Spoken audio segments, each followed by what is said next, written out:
Hi, it's Angie B. Thanks for joining me on the Choose Pure Love channel, and we're going to talk about the twin flame journey. We're going to talk about it in great detail. I'm actually going to break it down into pieces so you can get it very easily from A to Z, and you can fix your situation, fix your life, get in and out of your twin flame journey as quickly as possible.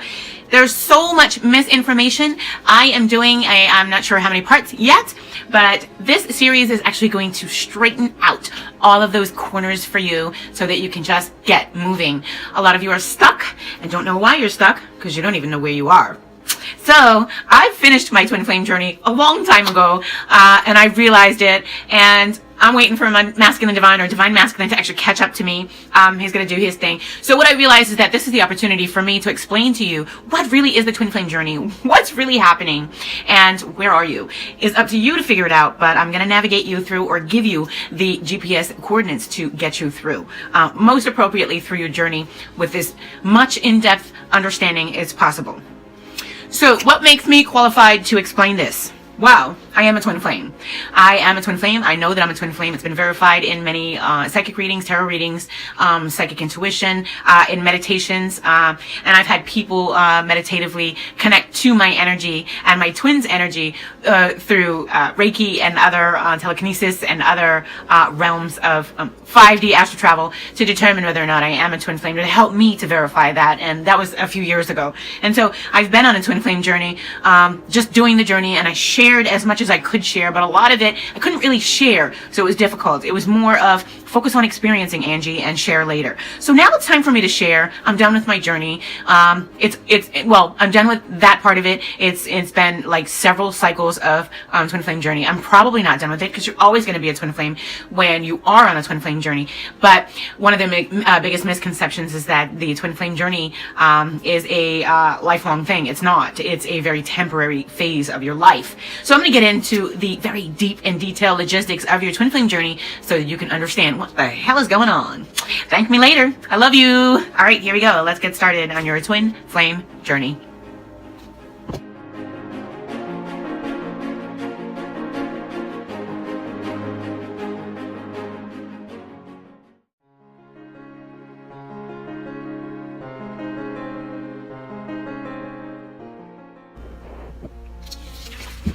Hey guys, it's Angie B. Thank you so much for coming back.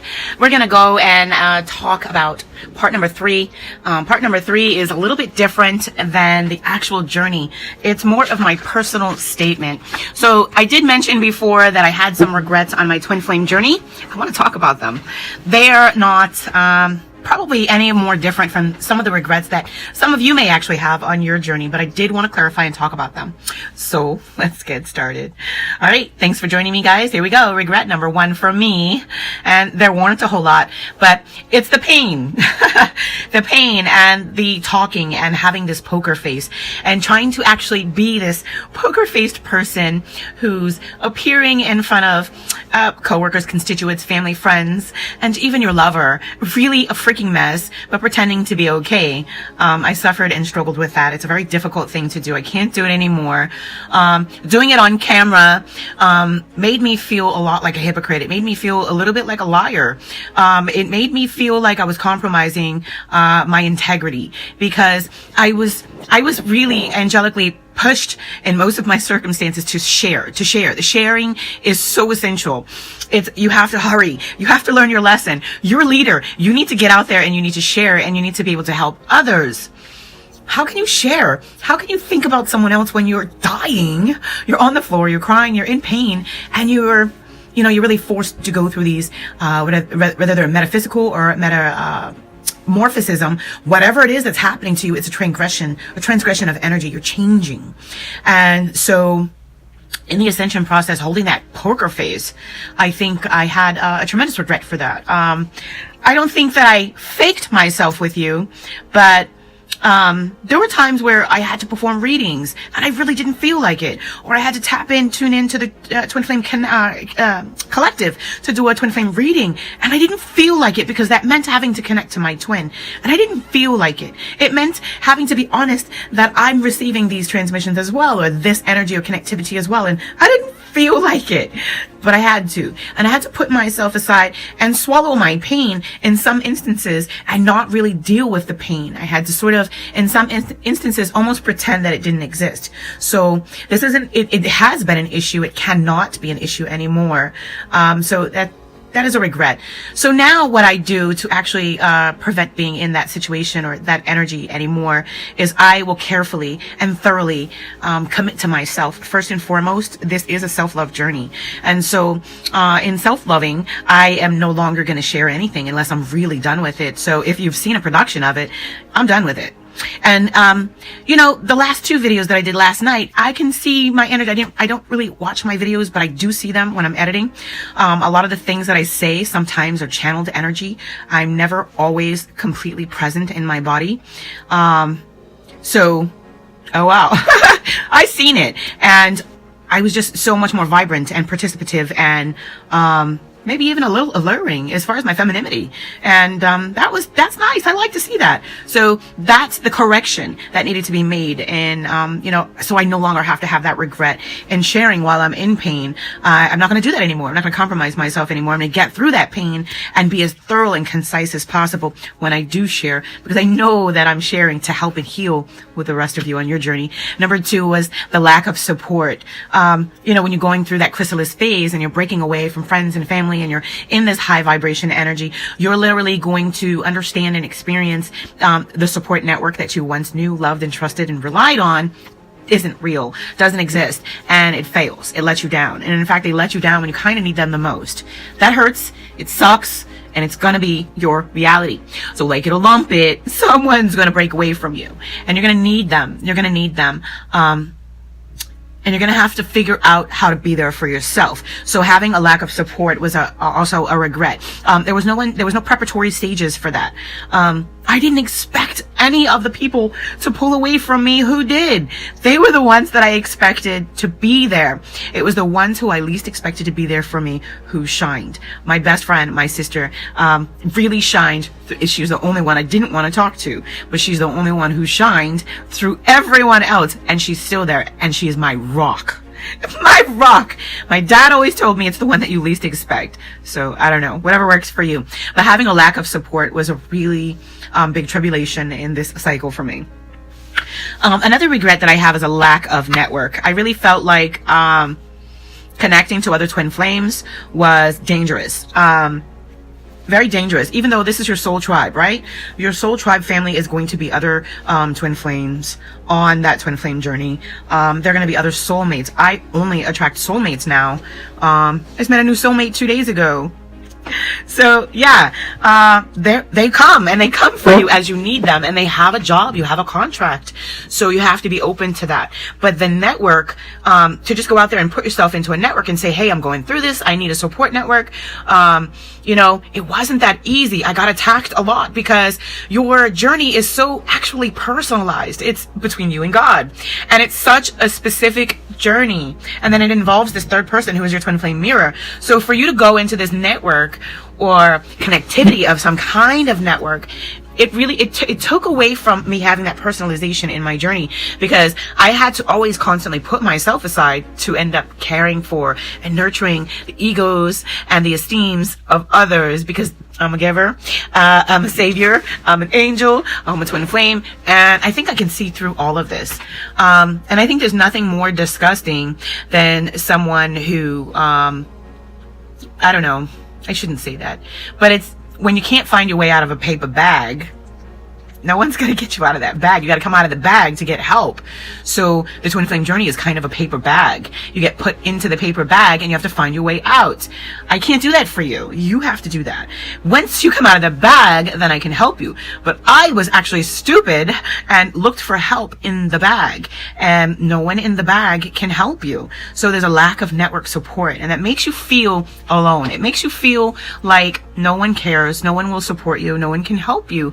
And it's a bold-faced lie. It's not true. There's thousands of people all over the world experiencing the very same thing that you are, and they're so happy to connect with you. Some of them are desperate for the friendships and the companionship. So rethink that, and you might want to reach back out to some of those people.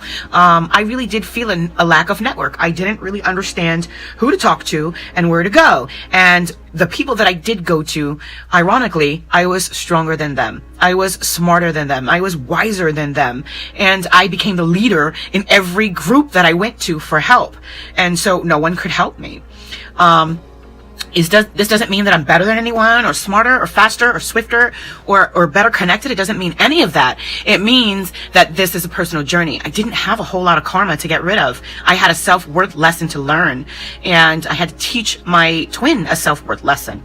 And it was a little different. It wasn't, and he has karma to pay back with he has a karmic. He has karma. He's got something to finish up with her. And this is... You need to be able to talk about that. You need to be able to learn from other people who are doing that. You need to be able to have a really reliable, healthy network. And you might not, forget the word might. I promise you will not find it in Facebook. You will only find more negative energy to keep you in that paper bag of confusion.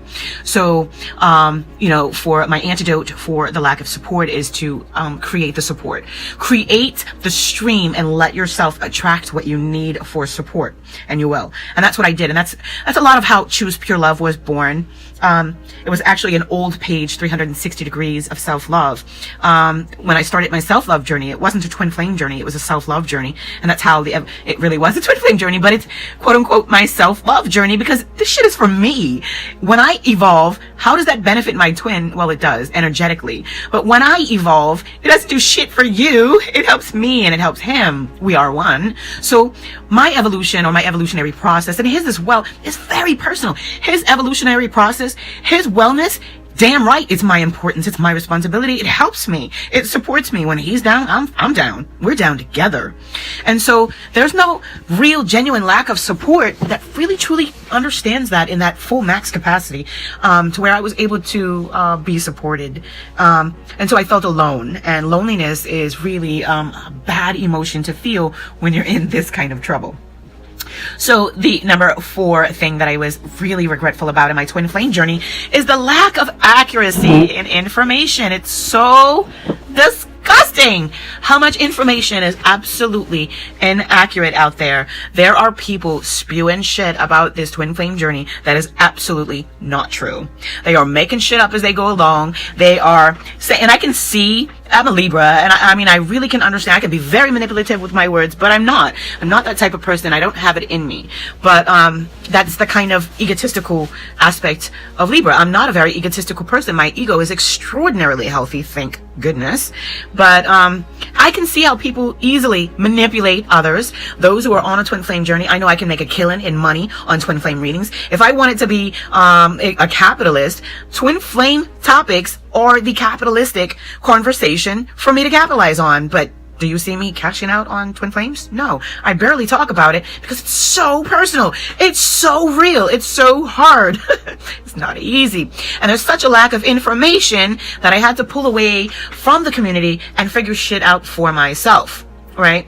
So that's what you have to do. You need to be really careful. You need to be cognizant that there is a lack of information. You are going to be led astray. And if you don't have a love affair with yourself, making sense of any of that either accurate or inaccurate information is only going to discombobulate your energy. And if you're not balanced as an energetic being, you're lost. Forget about it. Hang it up. Because, the twin flame journey is about being balanced, right? So, all right. So the number 5 thing that I'm absolutely regretful about in my twin flame journey, and I'm sorry, it's, I'm really unsure as I share exactly 100% what my twin is feeling and experiencing. Hold on. Oh my God. We got like toxic mosquitoes in our area. So I had to get that one. Sorry. I'm not really sure how my twin feels. I'm not really sure how he's experiencing these lessons. I do know that he's not handling it well. I do know that he's stuck like Chuck, and I know he keeps getting stuck, but he's like one of the smartest people I know, but it's not really him. He's under karmic influence. And then he's taken most of the karma from me. So he's bearing that burden for the both of us. So his journey is twice as hard as mine, even though we're on this together. But not knowing really what he's going through, not being able to talk to him about it, not being able to tell you, hey, this is what my masculine said, not being able to say, hi, here's my masculine, let him tell you. That kind of hurts the journey. I would love more than anything for him to be able to sit here with me and tell you, this is what I was experiencing, and I knew you were doing this, and I could feel this, and whatever. So not having the clarity of being a little bit unsure of exactly what his experiences were, kind of, it gave me an insecurity, like, am I sure I can say this? Or it gave me doubt, moments of doubt, planted seeds of doubt. But I had to fight with myself. I had to trust myself. I had to connect to his higher self. So to answer all of those questions and to be able to tell you what he's going through or what he's feeling. So again, it was another lesson, another learning opportunity for me to tune into myself. But I regret not being able to have that 3D conversation with my twin, or to be able to show you or share with you the masculine perspective, his perspective on what he's feeling. Because I can give you a masculine perspective, but I cannot give you his perspective. I would really love to add his perspective to this equation, especially if him and I could like sort of mull over the process as we have gone along in the past, and maybe just talk about that. That would be great. Maybe in the future. We're working on union. Soon we'll be in union. One day. Not today. All right. So the sixth and final thing that I really regret in my twin flame journey is there's such a heavy I don't want to say embodiment, but it becomes an embodiment for a small period of time. But fear. You inhabit fear. You become so afraid. I struggle with fear. I need a big woolly mammoth to just protect me and keep me safe. But that's probably the part of being single. I don't know. But that's my spirit, is I would love to have a protective masculine energy to protect me. So I have to be that person. So I'm constantly battling fear. Right. And then what did I put here? Oh, and self-esteem and self-worth. So the fear is it triggers things in my self-worth. It triggers things in my self-esteem. So I have this lesson, which just happens to be working on my self-worth. I had to learn to value myself. What is my value? How do I value myself? How do I charge others my value and add tax? And not be uncomfortable doing that. That was my lesson. This is what my twin is learning right now. He's actually cashing out some karma right now. Not having a great day or great week probably for him. But you know, the bottom line is that we have to learn our lessons regardless of how we choose to go about that. It's going to be forced upon us. Like it or love it, we're going to learn. So, boning up or, you know, fine-tuning my self-worth, my self-esteem really helped me to face my fears. But I regret that a lot of that actually happened on camera. So, okay, my twin flame mirror, my soulmate, probably knows me better than anyone. We've been in and out of union for 15 years. And then I am him. So, if he was to sit here and tell you about him, which is really funny because he did, if he tells you about himself, I don't need to speak because he already spoke for me. I'm the exact same. His behaviors and characteristics, the way he procrastinates, the way he needs to be prompted, the way he prefers things in the morning, I'm the same. There's not much difference. So, at all. The only difference is the influences of core beliefs, outside beliefs, universal beliefs, and other people's beliefs. So, fear has to be triggered in order to be changed. So, I respect that. I understand that. But I have a lot of regrets about having to do that on camera. But then again, the flip side of that is if I didn't have camera, I may not have challenged those fears. I was an extraordinarily shy person, but I was shy because I had been so badly beaten and battered throughout my life cycle, right? Not physically beaten, and I have been beaten, but the beating was more of a physical, sort of spiritual, emotional.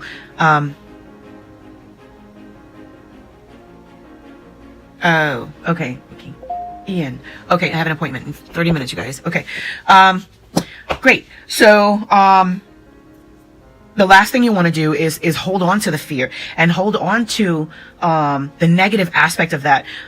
You got to face those fears and really break through them. Like, I knew I was scared to speak on camera. I knew I was worried about people looking at me and knowing things about me, and I'm an extremely private person, but not anymore. Yeah, public figure. I'm out there. I get it. I'm over it. But that doesn't mean that I'm not still shy. If you were to walk through my door right now, I'd probably be a little quiet. I'm still a shy person, but I've changed. I've had to face my fears, but like I said, I regret having to do some of that on camera, because now that I have so much more confidence, I kind of look back at some of those old videos where I didn't have a whole lot of confidence and self-esteem or self-worth, and I can see that I was just radiating love and beauty, and it makes up for what I didn't have.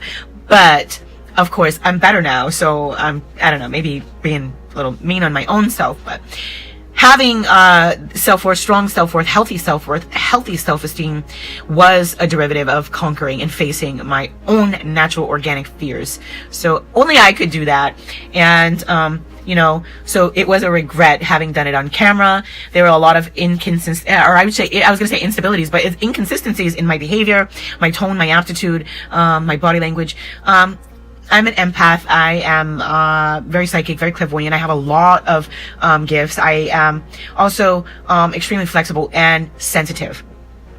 I am so sensitive, very sensitive to every planetary movement, and a lot of times it's debilitating. I'm so out there. I'm that twin flame antenna who is literally in the galactic sky. I live in my cosmic chakras. I don't even know what they're doing. I'm up there, and I have to remember to come down to 3D a lot. Like, you're a human. Don't forget you have a body apparatus you've got to return to.